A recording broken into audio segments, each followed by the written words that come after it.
Welcome back to The Hub here on LATV. I'm Bruno. And I'm Natasha. And in today's Scroll Control, we're going to scroll through some Super Bowl moments that you are sure to remember. That is right. Whether you enjoyed the crotch-popping she-wolf in Shakira's closet, there is no denying she definitely let that thing out to breathe. Woo! She's so tired. It was awesome. She's like, she was going nuts. It was so good. The she-wolf showed its fangs before giving us a full-on 6-piece brass performance of a reason to believe that her hips, in fact, do not lie. They don't lie. They don't. She's telling the truth. And if that wasn't enough, Jenny from the block showed us the new face of 50. The star strapped up those thigh-high leather stilettos and showed us how to get right in a performance that featured a 12-foot pole. Yeah, it was like, I screamed. I screamed. I knew it. I'm like, I've seen the movie. I know what's going to happen. It was amazing. I literally was in the bar and it was just like, ah! Like as if I was like in the crowd. Everyone was looking at me like, why is that girl sweating? We're Latin, I think, so it's different. Oh, it was so amazing. And then, how about when Shakira came back on the drums? I mean, it was so action-packed this year. What did you think? Did you love it? I loved it. I felt like it was actually, I don't have this happen a lot in like general market media. It was like a proud moment for me as a Latino person. I know. Just because it was like the whole vibe, and then Bad Bunny coming out and J Balvin, and like everyone was united in their Latino-ness in Miami at the Super Bowl. It was a cool moment. Yeah, it was like 10 out of 10 performance. I mean, take out the cultural impact of that moment. It was like no matter who it is. It was 10 out of 10 perfection. The medleys, the songs, the dance moves. I mean, the fact that Shakira and JLo are like, I think I saw some tweet where it was like, how old is Shakira? Like 43 or something, and JLo's 50, and they just did that whole thing like they were the real athletes. I know. I kept being like, I hope they do Waka Waka. I'm like, they're not gonna do Waka Waka. They're not in Africa. And then they did Waka Waka. I was like, oh my god. Shakira doing that dance. I don't know. They're both so talented. How about the? That part was awesome too. Meme. I think she knew what she was doing. I think she. Yeah, it was. I think I saw something. It was like a Lebanese or an Arabic tradition or something, which was really cool because, of course, we as Latinos are so excited to celebrate that huge moment. But what was nice is that Shakira really incorporated so many different cultures. Her Lebanese background, the African dancing. Yeah. It was just awesome for so many reasons. And just as a dancer myself, I was like collectively losing my mind. It was amazing. But scrolling on, I mean, there were stripper poles there. Are you good with strip clubs? Do you hate them? Do you love them? Are you gonna get in trouble for this?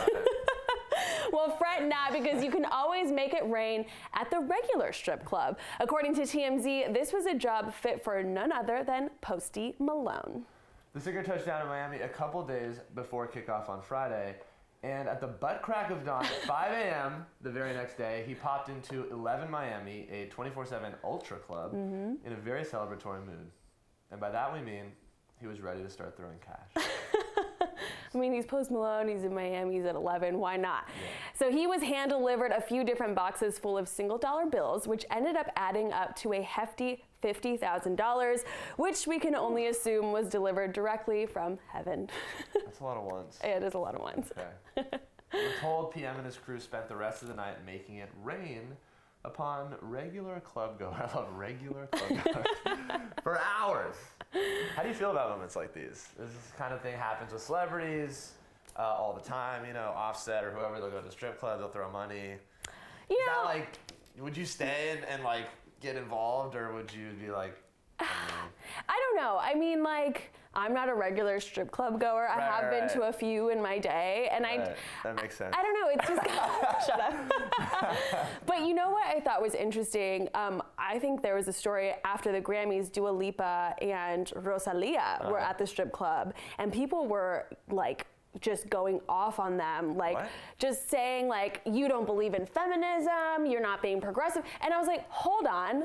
Isn't that the whole point of feminism, is to just accept whatever a woman wants to do? Equalize it. Yeah, and then so people were saying, okay, so that's cool that Post Malone or other rappers go to strip clubs all the time, let alone just make money off of making music about strip clubs and strippers in general. But women can't go and celebrate women who decide to. I don't like that at all. So that didn't really make sense to me. But I mean, I think it's fine. I think, if the women are there willingly and they're having a good time and they're feeling empowered. I mean, clearly, I think strip clubs are really getting more just pop culture, you know, especially after Hustlers and JLo's movie. It's more empowering. Like, for JLo to be on the strip pole, like, at 50 years old, in the middle of the Super Bowl, the most watched event of the year, it's so cool. But yeah, those are my strip club thoughts. All right, cool. All right, we're gonna go to the strip club later. All right, cool. No, we're not. Now we're scrolling over to Los Angeles, our home, where rapper Lil Nas X was recently spotted allegedly protecting himself from the coronavirus, what can only be described as a hazmat suit from the future, from a galaxy far, far away. Yes, the rapper was suited and booted as he ignored paparazzi while wearing a germ mask and headphones to match the galactic jumpsuit. What do you think? I mean, we were kind of talking off camera about this coronavirus. Is this like next level of fashion for Lil Nas X, or is he just like being ultra prepared to not catch the virus? I feel like, yeah, he's definitely doing some cool fashion stuff recently, and I think he has his own style, you know? Ever since he came out, I feel like he's expressing himself in a different way. More rhinestones, more glitter, but he's mixing it in with kind of like an urban, I hate that word, but, you know, like, he's kind of bridging the best of both worlds. And because he's kind of known as a country singer, he's able to access a lot of different genres with his fashion. Yeah. So I think, I don't love it. It's not like, personally, I don't love it. It's not my favorite thing in the world. But I do think he's like kind of pushing some boundaries with what he's doing, and he's upsetting people, which means that he's doing something cool. Yeah, if you got haters, you're doing something right. So you're getting on a flight tomorrow. Let's just say, hypothetical question here. If you're getting on a flight, are you wearing a full hazmat suit to protect yourself? Because I think I will. Oof. Well, in a recent interview, Dr. Oz said that the recent explosion on the coronavirus is nothing more than, what did he say? Ignorant fear-mongering. Oh. In fact, the common flu is way more deadly. What? So Lil Nas X might be overprotective.